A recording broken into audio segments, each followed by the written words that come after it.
Bonjour à tous et bienvenue dans cette nouvelle vidéo d'analyse sur les crypto-monnaies.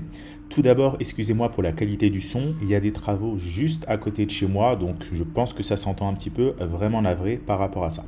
Alors, la vidéo d'aujourd'hui, la vidéo d'analyse, elle va être assez brève, vous allez le voir, parce que finalement, l'analyse aujourd'hui sur les crypto-monnaies est très semblable à celle de la semaine dernière, étant donné qu'on est quasiment sur la même configuration.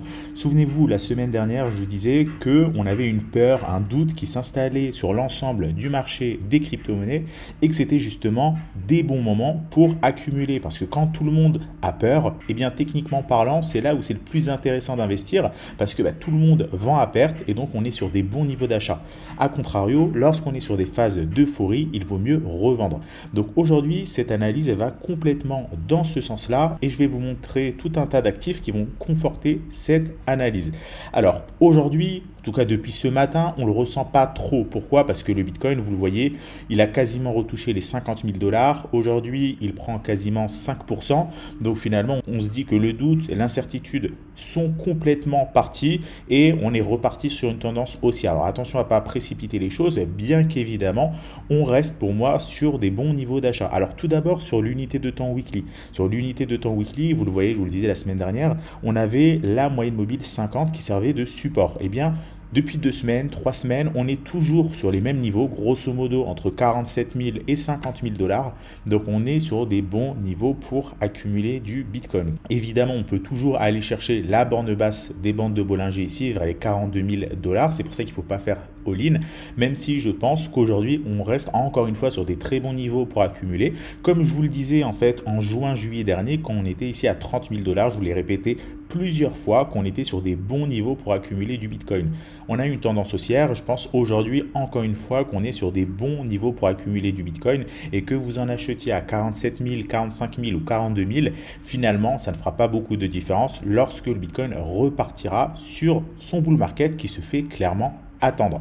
Souvenez-vous, lorsqu'on était vers les 30 000 dollars, bien que vous en achetiez à 29 000, 30 000, 32 000 ou 33 000, c'est quasiment la même chose. Aujourd'hui que le Bitcoin est à 50 000, ça ne fait pas énormément de différence.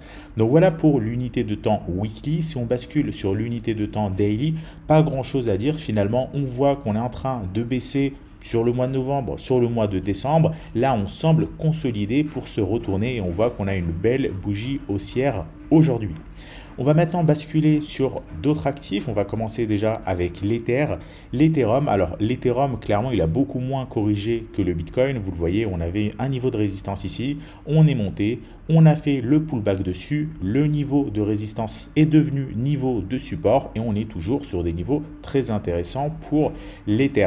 On bascule maintenant sur l'Ether contre le Bitcoin. On voit une figure ici de consolidation, un triangle rectangle ou un range qui casse par le haut. On avait des bandes de Bollinger qui étaient contractées, belle bougie d'impulsion haussière. Et là, encore une fois, on va poursuivre cette tendance haussière qui se dessine depuis 2 ans maintenant sur cette paire-là, c'est-à-dire que l'Ethereum surperforme le Bitcoin. On bascule également sur le total 2 divisé par le Bitcoin, donc en gros la performance des alts contre le Bitcoin. Et là, on retrouve quelque chose d'extrêmement intéressant dont je vous parle depuis des mois. C'est cette fameuse résistance ici qui a été testée en janvier 2018 et qu'on a testée à de nombreuses reprises cette année. Vous le voyez, on avait ici une énorme tasse, ici une anse avec une volatilité qui diminue de plus en plus. On voit clairement que cette résistance elle est marquée avec ici une moyenne mobile 50 qui est haussière, des bandes de Bollinger qui sont resserrées, qui sont aplaties.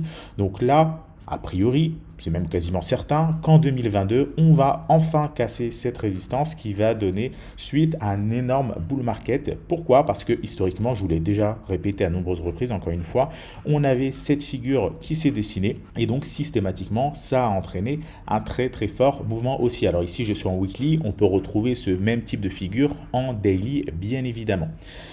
Ici, donc, on a une énorme résistance. Un point de contact, 2 points de contact, 3 points de contact. On est en train de faire le 4e point de contact. Donc lorsqu'on cassera cette résistance, on aura clairement une surperformance des alts par rapport au Bitcoin et un bull market ou une alt season même qui reviendra comme on avait pu le connaître en 2017 pour ceux qui étaient là. Donc clairement ce type de figure est encore une fois une figure qui est haussière. Alors, on peut regarder tout un tas d'autres graphiques, comme par exemple le Bitcoin contre l'or. On voit ici que même sur le Bitcoin contre l'or, on est revenu chercher la moyenne mobile 50 ici en juin. Ici, on l'a même refait fin novembre et même actuellement en décembre, rechercher cette moyenne mobile 50. Donc, encore une fois, on est sur vraiment des bons niveaux. Alors, souvent, beaucoup de personnes attendent de casser un ATH pour prendre position. Je ne pense pas que attendre de casser un ATH, c'est vraiment un signal d'achat. Pourquoi? Parce que lorsque vous attendez qu'un ATH casse, eh bien vous rentrez déjà trop tard. Les prix ont déjà pas mal performé. Alors, ça dépend évidemment, sur les ALS c'est un petit peu différent, mais en tout cas sur les grosses crypto-monnaies comme le Bitcoin, l'Ether et les grosses crypto-monnaies, on va dire du top 30, top 50 de la market cap, eh bien si vous attendez une cassure de l'ATH, vous ratez quand même un mouvement qui est très intéressant parce que votre risk-reward, il va clairement diminuer. Parce que regardez, si vous achetez par exemple du Bitcoin actuellement, et qu'on repart chercher l'ATH, eh bien l'ATH est environ 40% au-dessus. Donc vous voyez bien que si je dézoome et qu'on va chercher, on va dire, le niveau ici des 50 à peu près, donc Bitcoin contre l'or ici c'est un ratio, on va chercher le niveau des 50, eh bien actuellement, ça fait à peu près un x2. Grosso modo, on va dire qu'on est à 25, on va chercher à 50, ça fait x2, ça fait plus 100%.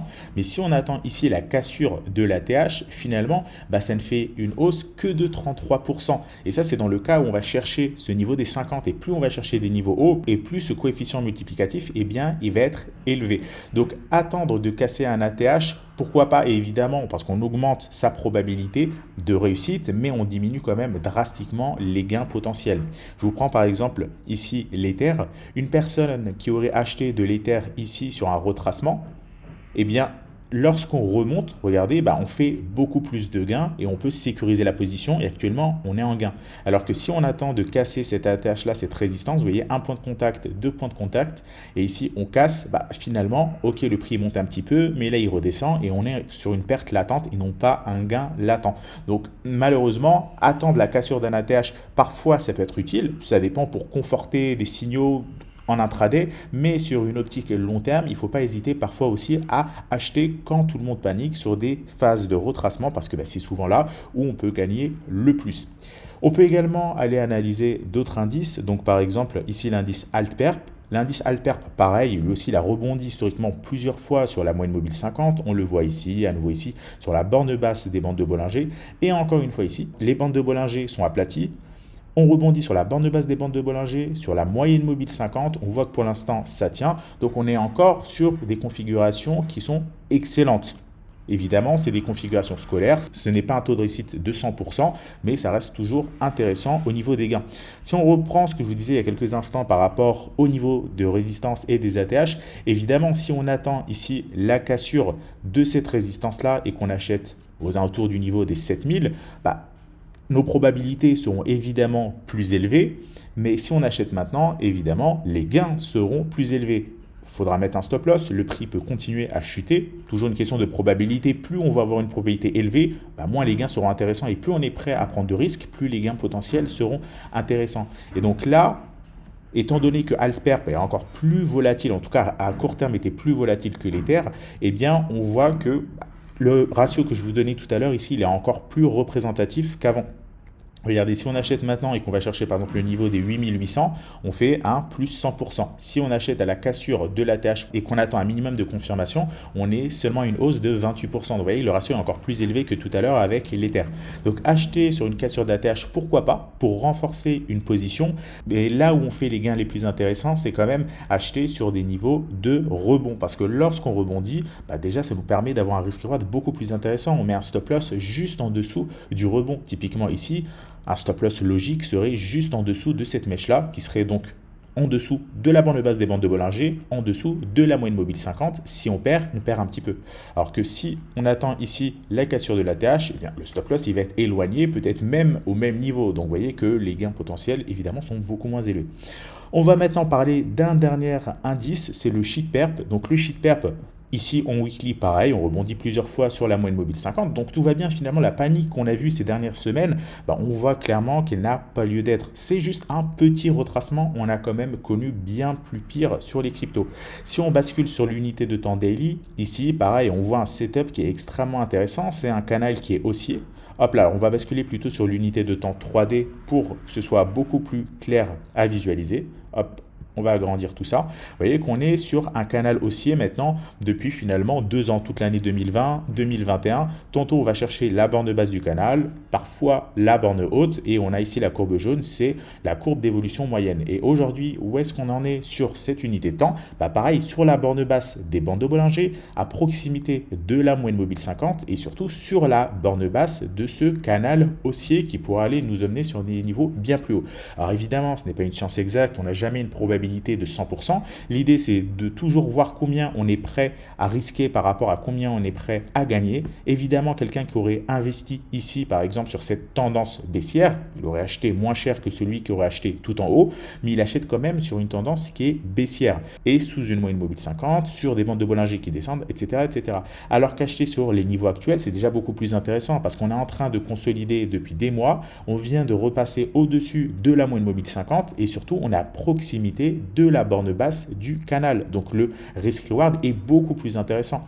Une personne qui achète par exemple ici à proximité de la droite jaune, eh bien, il peut espérer faire un x2 si on va chercher la courbe rouge. Quelqu'un qui achète à proximité de la courbe verte, eh bien, si on va chercher la courbe rouge, on fera peut-être un x4, peut-être un x5, tout dépend évidemment de l'amplitude de hausse. Souvenez-vous, c'est la fameuse courbe de régression que j'ai l'habitude de vous montrer sur le graphique du Bitcoin en weekly. On a la borne basse, la borne haute et la borne du milieu. Évidemment, plus on achète bas et mieux c'est. Plus on achète haut et plus c'est risqué.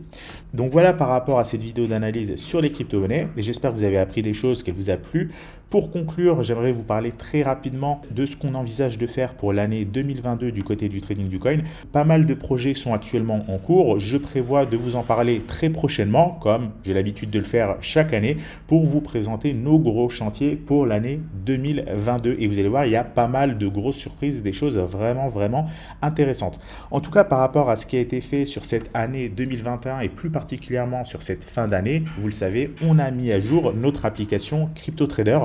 Donc maintenant, cette application elle a un nouveau design. On repart sur des bases beaucoup plus saines graphiquement parlant. Et vous le voyez sur mon écran, ici, je suis sur l'onglet Trading automatisé. On voit actuellement qu'on est à 100% stablecoin. D'ailleurs, on est positionné à 100% stablecoin. Vous le voyez maintenant depuis quand même un très long moment.